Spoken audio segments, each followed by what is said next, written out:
My phone vibrated again with a frantic message from my son. Marcus, Mom, Grandma and Grandpa are moving all our stuff to the basement. They won't listen to us. I stared at the screen, disbelief flooding over me as my hands shook. Here I was, Elizabeth Morgan, 36, trying to get through another regular Tuesday at my law firm where I work as a senior paralegal, but instead, I was reading desperate texts from my kids about my in-laws' latest overstep. Your room is perfect for Lily, came my mother-in-law's text right after. She needs the space more than Marcus and Sophia. They can share the basement. It's finished, and they're old enough to understand. Lily, my brother-in-law Mark's 8-year-old daughter, the golden child, the one who could do no wrong, the one my in-laws had been bending over backward for ever since Mark lost his job and moved back home with her. I took a deep breath, my legal mind kicking in. Stay calm, document everything, please stop moving my kids' things. I typed back, we'll discuss this when I get home. There's nothing to discuss, came the immediate response. We've already decided the basement is perfectly fine for the kids. Marcus and Sophia were 14 and 12, and the basement had been strictly off limits since we moved in. Too damp, too dangerous, too many exposed pipes, but now, suddenly, it was suitable for them to live there? I glanced at the photo of my mom on my desk, her smiling face a reminder of the promise I made her 5 years ago when she passed. She left me this house, asking me to always protect my children. 2 years after her death, my in-laws moved in when Robert, my husband, insisted they needed help with medical bills, just temporarily, he said. Now, they were acting as though they owned the place. Another text from Sophia, Mom, they're taking down all our posters. Grandma says they're too childish for Lily. I grabbed my purse and car keys. I'm on my way home. I messaged, stay calm, everything will be okay. The drive felt endless. I kept thinking about the document locked in my office safe, the one my in-laws had no clue existed, the one that would change everything. When I arrived home, the sight that greeted me made my blood boil. Marcus and Sophia sat on the steps, tears in their eyes. Their belongings were strewn haphazardly in the garage, books, clothes, gaming consoles, Sophia's art supplies, just thrown around carelessly. My mother-in-law, Helen, stood by the door, arms crossed, looking smug. Elizabeth, good, you're home. We've made some changes for Lily, she said, her voice oozing triumph. The children are making this difficult. I walked right past her, heading straight for my kids. Pack your bags, I said firmly, just the essentials for now. What? Helen's voice raised. Where do you think you're taking them? I turned to face her, my voice steady. To a hotel for now, since you've decided my kids don't deserve their own rooms anymore. Don't be dramatic, she scoffed. The basement is perfectly fine. Besides, Lily needs. Lily needs? I interrupted. What about my children's needs? Their privacy, their stability, their sense of security in their own home? This is for the best, my father-in-law, George, chimed in, appearing behind Helen. Lily's going through a tough time with her dad's situation. She needs a proper space to grow. I ignored them as I helped my kids grab what they needed. Robert was still at work, conveniently absent when his parents overstepped, though I knew he probably sided with them anyway. He always did. Mom, Sophia whispered, clutching her backpack, are we really leaving? I gave her a reassuring squeeze on the shoulder. Just for a little while, sweetheart, trust me. As we made our way to the car, Helen shouted, you're being ridiculous, Elizabeth, think about what this will do to the family. I helped my kids into the car and turned to face my in-laws one last time. Oh, I'm thinking about family, I said, my voice calm. I'm thinking about how you've forgotten whose house this is. Their smug expressions faltered. Good, let them worry. What's that supposed to mean? George demanded.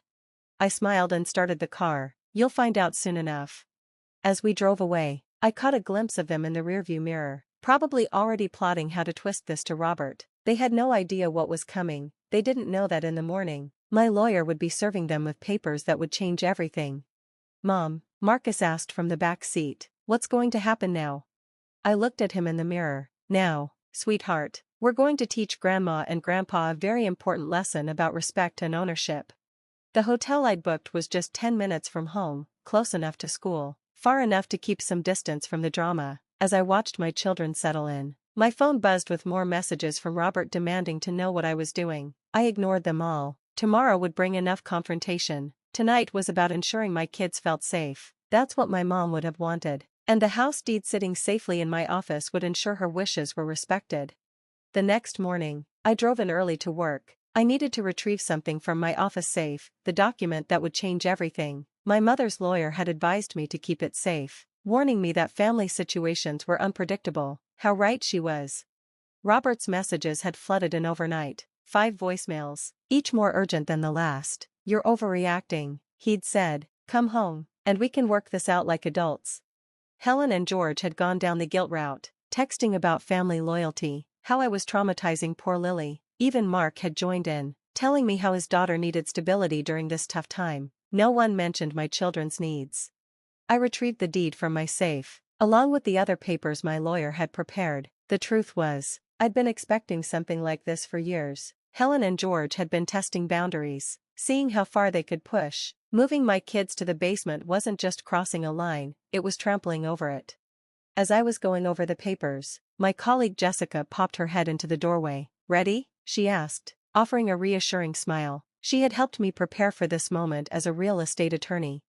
"More than ready," I said, checking the time. The process server should be arriving at my house now. I'd arranged for the documents to be served during breakfast, the time my in-laws always insisted on having together. Well, everyone but my children, who had been relegated to the basement with their meals. My phone buzzed again, a text from Robert. "What the hell, Elizabeth? Why is there a process server at our door?" I didn't respond. Instead, I gathered my things and headed to the conference room. Robert had received a separate notice to attend a family legal consultation at my firm. He had no idea what was coming. The next hour crawled by as I kept checking my phone, watching the messages flood in. "Helen, this is outrageous. You can't do this. George, we're family. How could you treat us like this? Mark, my daughter needs stability. You're being selfish." Finally, Robert stormed into the conference room, red-faced and furious. "What is this?" he demanded, waving legal papers, an eviction notice for my parents.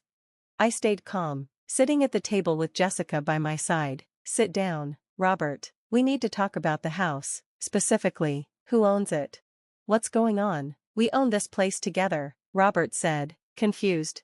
"No," I responded calmly, sliding the deed across the table. "We don't. My mother left this house to me, not to both of us. It was never joint property." Robert's face drained of color as he read the document. "This can't be right," he stammered. "It's absolutely correct," Jessica said in a businesslike tone. "The house has always been in Elizabeth's name. Your parents have been living there as guests, and they've overstayed their welcome, crossing the line and violating the rights of the legal owner's children." Robert slumped into a chair, staring blankly at the papers. "But they're my parents," he muttered. "They need a place to stay. They need to understand boundaries." I corrected him. "They need to respect that they can't just move my children out of their rooms and take over the house. They need to remember who owns it." "And Mark, Lily, where are they supposed to go?" he asked.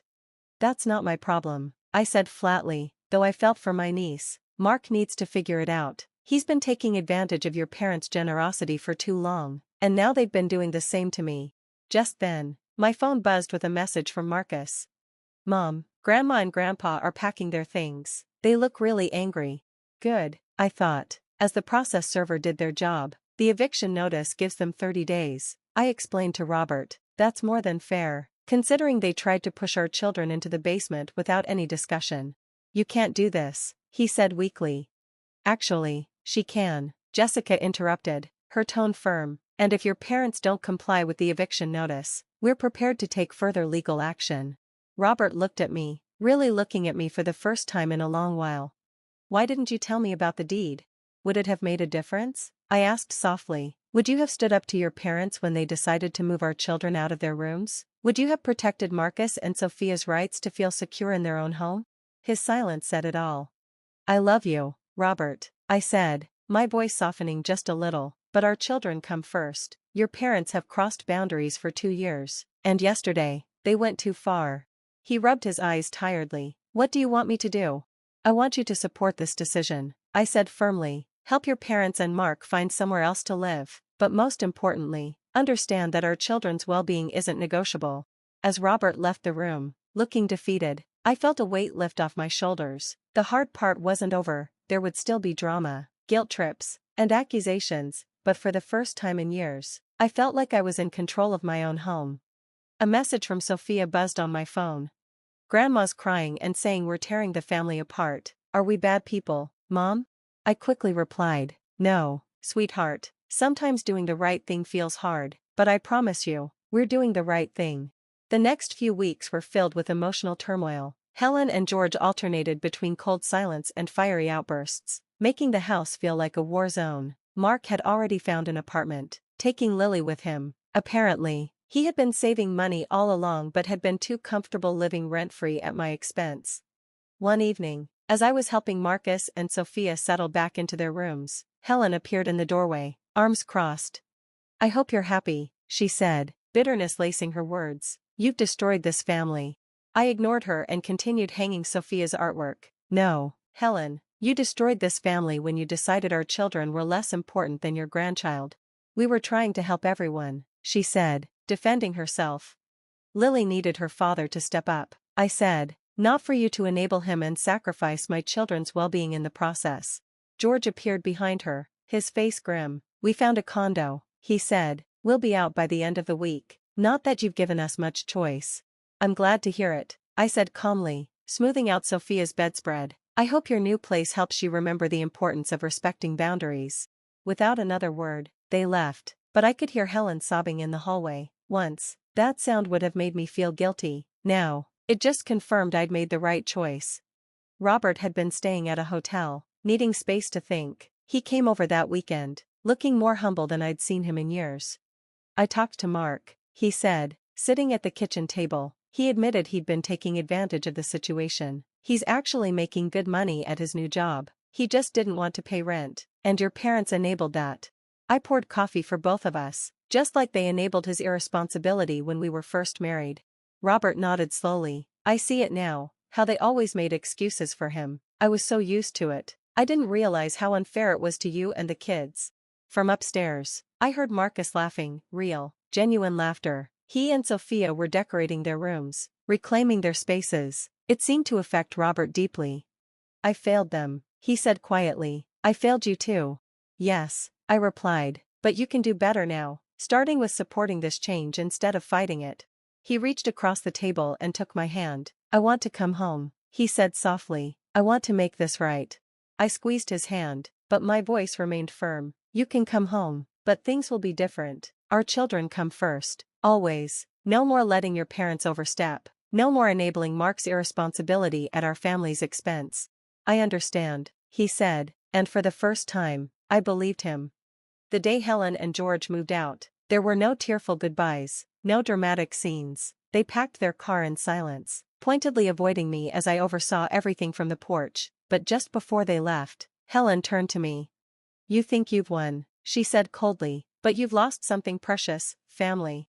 I met her gaze calmly. No, Helen, I protected my family. You're the ones who forgot what family really means. As their car drove away, Marcus and Sophia came to stand beside me. Are they going to hate us forever? Sophia asked quietly. I pulled her close. They don't hate us, sweetheart. They're just learning a tough lesson about consequences. Sometimes, love means setting boundaries, even when it hurts. That evening, we shared our first peaceful family dinner in weeks. Robert was home, the kids were laughing, and the house felt lighter. As I watched my family truly together for the first time in years, I thought about my mother. She had left me this house as a legacy, a foundation for my children's future. By standing firm, by refusing to let others diminish that legacy, I'd honored her memory and protected what mattered most. Mom, Marcus said suddenly, I'm proud of you for standing up to them. Tears welled in my eyes. Thank you, sweetheart. I'm proud of you too, both of you, for being so strong through all of this. Robert squeezed my hand. We all are, he said softly. You did the right thing. Later that night, as I tucked Sophia into bed in her own room, not the basement, never the basement, she hugged me tightly. I love you, Mom, she whispered. Thank you for fighting for us. As I closed the door behind her, I caught my reflection in the hallway mirror. I saw what Helen and George had missed, what Robert had finally realized, not just a wife or a daughter-in-law, but a mother who would move heaven and earth to protect her children. Sometimes, the greatest victory isn't about winning a battle, it's about choosing the right battles to fight. And sometimes, protecting your family means standing up to the very people who should have been protecting it with you. Thanks for watching. And I'll see you in the next video. Stay stunned.